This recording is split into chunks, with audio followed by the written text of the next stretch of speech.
E se você chegou neste vídeo, é porque está interessado no concurso da Câmara dos Deputados para o cargo de analista para a modalidade farmacêutico. Então fica comigo que em um pouco mais de 1 minuto eu vou te passar várias dicas, estratégias rápidas para a nota 10 na prova discursiva e na sequência nós vamos resolver uma questão inédita de tema quente aí para esse concurso, para a sua especialidade.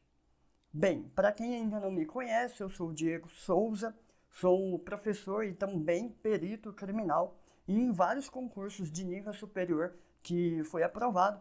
Um grande diferencial, né, o que me fez ganhar muitas posições foi justamente um alto desempenho na etapa discursiva. Então se liga aí em todas as dicas que a gente tem para você. De início, eu gostaria de reforçar contigo a importância da prova discursiva para o cargo de analista da Câmara dos Deputados. Você já deve ter notado aí, ó, a divisão de pontos entre prova objetiva e prova discursiva. Até parece, né, muitas vezes que a prova discursiva vale muito pouco, mas vamos pensar aí num ponto de corte em torno de 80%, fazendo essa conta e considerando, né, que não é tão difícil chegar perto da nota máxima na prova discursiva, então a prova discursiva deve valer entre 20% e 22% de toda a sua pontuação, né, que vai definir a sua aprovação ou não e, em sendo aprovado, definirá a sua colocação. Então veja que é uma importância grande para a prova discursiva que poderá sim, né, ajudar você a ganhar muitas posições se você se preparar de forma estratégica, se você treinar bastante também para a prova discursiva. Mas vamos lá, né, sem demora, para as dicas prometidas para essa tão sonhada nota 10. Bem, a primeira é bem óbvia: redigir sua resposta seguindo a norma culta da língua portuguesa. Então, esteja aí com as regras ortográficas de acentuação e pontuação bem afiadas, né, para o dia da prova.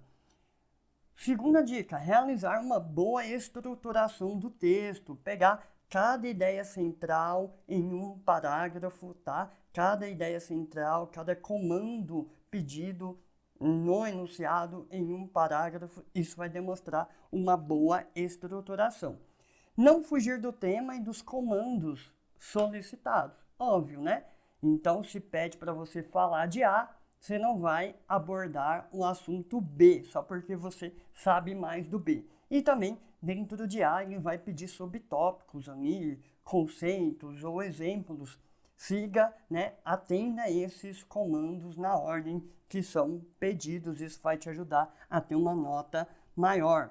Articulação dos argumentos técnicos, trazer referências para o seu texto, exemplos, citações da literatura, da legislação, se for o caso, tá? E além disso, conectar, né, tentar dentro de um parágrafo conectar as ideias por meio de pronomes relativos, por meio de repetições e também por meio de articuladores do discurso. A gente, né, trabalha em mais detalhes cada um desses aspectos, dessas estratégias dentro do preparatório para a discursiva.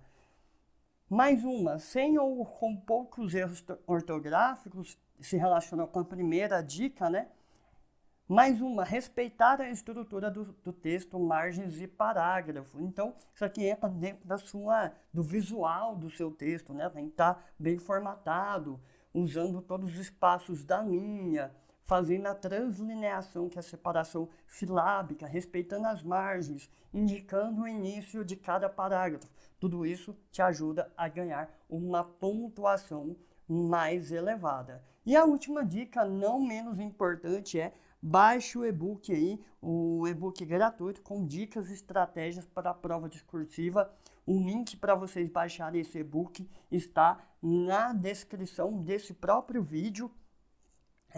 Baixem lá, traz várias dicas, exemplos e trechos também aí do nosso preparatório completo. Eu tenho certeza que só o e-book gratuito já vai ajudar bastante vocês.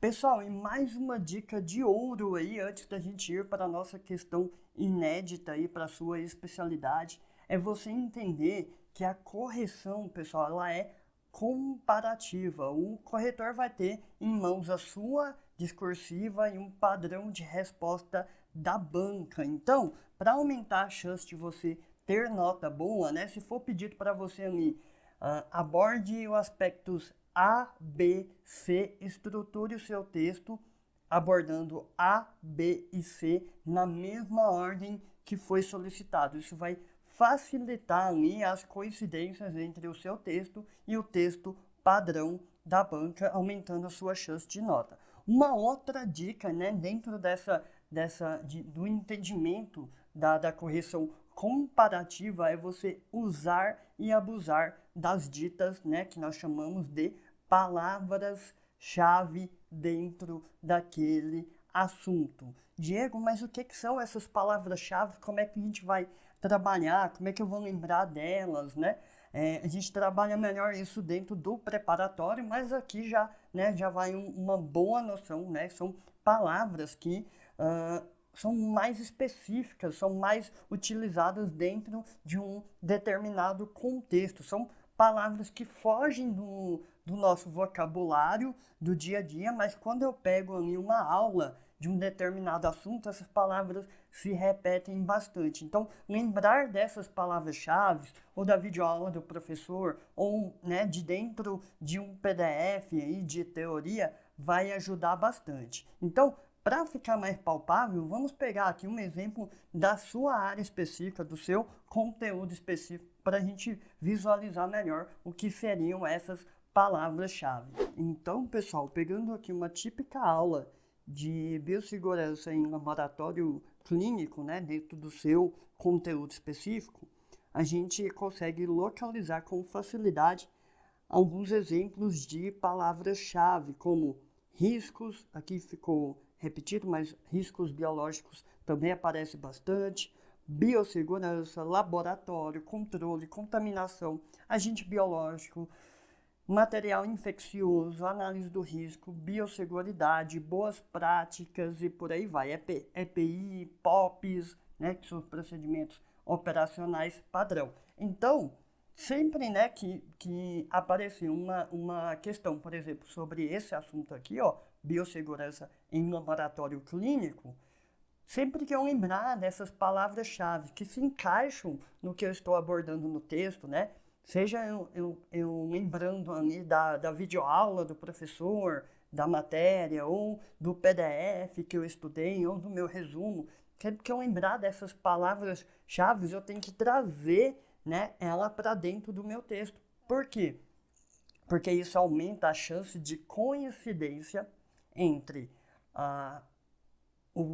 a sua resposta e o padrão de resposta fornecido pela banca. Ambos estarão na mão do corretor na hora da correção. Lembre-se, a correção ela é comparativa, então essas coincidências vão aumentar a sua nota. Então use e abuse desta estratégia. Para ficar também mais ilustrativo aqui, né, a gente fez análise de frequência desse mesmo PDF de biossegurança em laboratório clínico e obteve, né, essa nuvem de palavras onde quanto maior for a fonte da palavra, mais vezes ela aparece. Então a palavra que mais apareceu foi risco, biossegurança apareceu muito, laboratório, trabalho, agentes, né, agentes tóxicos, agentes biológicos, biológica apareceu muito, controle, medidas, avaliação laboratorial, são vários exemplos aí de palavras que se repetem bastante, né, durante este PDF que a gente pegou como exemplo, beleza? Galera, então chegou a nossa hora aí de trazer aquela questão inédita aí de um tema quente para a sua prova, para o cargo de analista legislativo da área aí de farmácia, beleza? Vou chamar aqui o professor de conteúdo específico aí, que sabe tudo do assunto que vai ser cobrado nesta prova, fechou? Então aproveite a nossa questão e tamo junto. Fala galera, aqui é o professor Ramon, tudo bem? Gente, a gente vai agora falar novamente, né, sobre questões cursivas, Dessa vez agora eu vou trazer um pouco das questões aí da Câmara dos Deputados, tá? Então, vão ser questões bem legais, tá? A gente vai discutir, criar um raciocínio por trás delas, como é que a gente desenvolve essas questões. Então, vamos nessa. Gente, a primeira questão que eu trouxe, né, é uma questão aí que está falando diretamente sobre a assistência farmacêutica, tá? Existem alguns pontos importantes da assistência farmacêutica. Primeiro que a gente precisa saber, né, que a assistência farmacêutica, ela tem aí alguns pilares, né, que a gente chama aí de ciclo da assistência farmacêutica, né? Esse ciclo aí da assistência farmacêutica vai ter, né, a parte da seleção, programação, aquisição, armazenamento, distribuição e dispensação, beleza? Essas etapas aí que a gente tem aí, obviamente, de compra dos municípios, da Secretaria de Saúde, para adquirir medicamentos, entre outros, né? A gente tem aí a condição aí do tripartite, né, onde a gente tem o município, o estado e a União, né, que colabora aí com valores específicos, né, aí na casa aí de 5,86, se não me engano, da União, acho que teve um acréscimozinho, se eu não estou enganado, e era 2,36, se não me engano, estados e municípios, que também teve um leve acréscimo, tá? Por habitante. Então, a gente tem algumas características dentro da ciência farmacêutica, uma parte que é especializada, né, que aí, né, a gente tem aí a parte básica, especializada, e a parte aí avançada aí, de complexidade. Então, a gente tem algumas características, né, que compõem a ciência farmacêutica. Então, é sempre bom já ter esses conceitos na prova, para a gente conseguir construir algumas respostas, tá? Então, um dos grandes desafios da humanidade, né, sempre foi controlar e reduzir os efeitos ou eliminar os sofrimentos causados pelas enfermidades. A saúde de uma população não depende apenas do serviço de saúde e do uso dos medicamentos. Entretanto, é inegável sua contribuição e a importância do medicamento no cuidado da saúde, tá? O medicamento é uma tecnologia em saúde, né? Então, como a ação de saúde pública e parte integrante do sistema de saúde, a assistência farmacêutica ela é determinante para a resolubilidade, né, da atenção e dos serviços em saúde e que envolva a alocação de grandes volumes de recursos públicos. Então, o primeiro tópico aí a ser questionado é definir a ciência farmacêutica, depois conceitue o procedimento de distribuição e exemplifique, e disserte sobre o procedimento de dispensação. Lembrando que dispensação é um ato privativo do profissional farmacêutico, tá? Então, não é apenas entregar o medicamento no balcão. Dispensar é você é, é, informar ao usuário, né, ao paciente, sobre a utilização do fármaco, as reações, efeitos colaterais, qual o melhor horário para tomar, obviamente sempre baseado em evidências em saúde, evidências científicas, tá? Então esse é o ato de dispensar, não meramente comercializar no balcão. Então, de acordo com a 3.916, né, a portaria sobre a Política Nacional de Medicamentos, a gente tem que a assistência farmacêutica é um grupo de atividades relacionadas com o medicamento, destinadas a apoiar as ações de saúde demandadas por uma comunidade. É muito importante a gente saber a definição de assistência e de atenção, porque a atenção farmacêutica é voltada ao paciente. E perceba que o protagonista da assistência é o medicamento, tá? Envolve o abastecimento de medicamentos em todas e em cada uma das suas etapas constitutivas, a conservação e o controle de qualidade, a segurança e a eficácia terapêutica dos medicamentos, o acompanhamento, a avaliação da utilização, a obtenção e a difusão de informação sobre medicamentos e a educação permanente dos profissionais de saúde, do paciente, da comunidade, para assegurar o uso racional de medicamentos, tá? Então, a ideia por trás tanto da atenção quanto da assistência acaba também envolvendo o uso racional do medicamento para evitar aí, complicações futuras com reações adversas graves, entre outras, né, condições aí que o medicamento pode desencadear.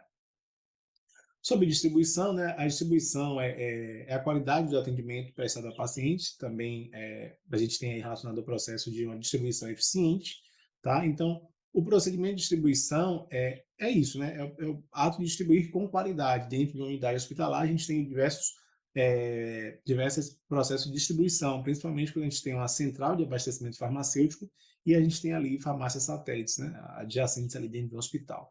É necessário transporte adequado, rapidez na entrega, rastreabilidade dos produtos.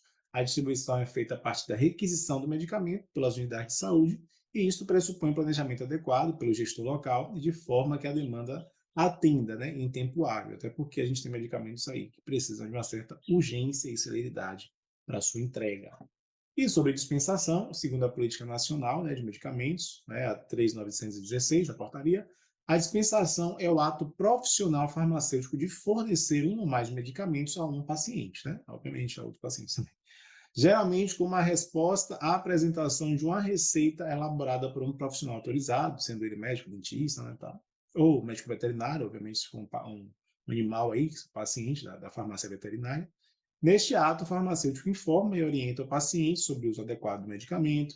São elementos importantes da orientação, entre outros, o ênfase na dose, na dosagem, tá? Obviamente, dosagem não, né? Na dose, na posologia, os alimentos que influenciam, a interação com outros fármacos e os reconhecimentos das ações adversas, né, potenciais e as condições de conservação do produto, né? Se é um medicamento de temperatura ambiente, de refrigeração, se é um medicamento aí tem que ser conservado a frio, entre outros, tá? A gente precisa avaliar isso também. Gente, deixo aí minhas redes sociais, né? Deixo aí também, meu muitíssimo obrigado para vocês que assistiram até aqui, também compraram um pacote de discursivas. Qualquer dúvida, manda lá no meu Instagram aí, prof.ramonrodrigues. A gente se vê em breve. Pessoal, então era isso. Espero que vocês tenham gostado da questão inédita que trouxemos hoje. Lembro também que no canal da Científica Concurso tem um vídeo aí com 5 estratégias mais detalhadas para a nota 10 na discursiva da Câmara dos Deputados. Então não deixe de conferir também esse conteúdo gratuito, beleza? Não esqueça também de se inscrever, né, aqui no canal. Deixa o seu like, compartilhe aí com os colegas que também precisam, né, desse conteúdo aqui. E por último, né, deixo aqui também os meus contatos aí. Segue a gente pelo Insta, Telegram, aqui pelo YouTube, também aí na Científica, né, pelo Instagram. E a gente se vê em uma próxima oportunidade.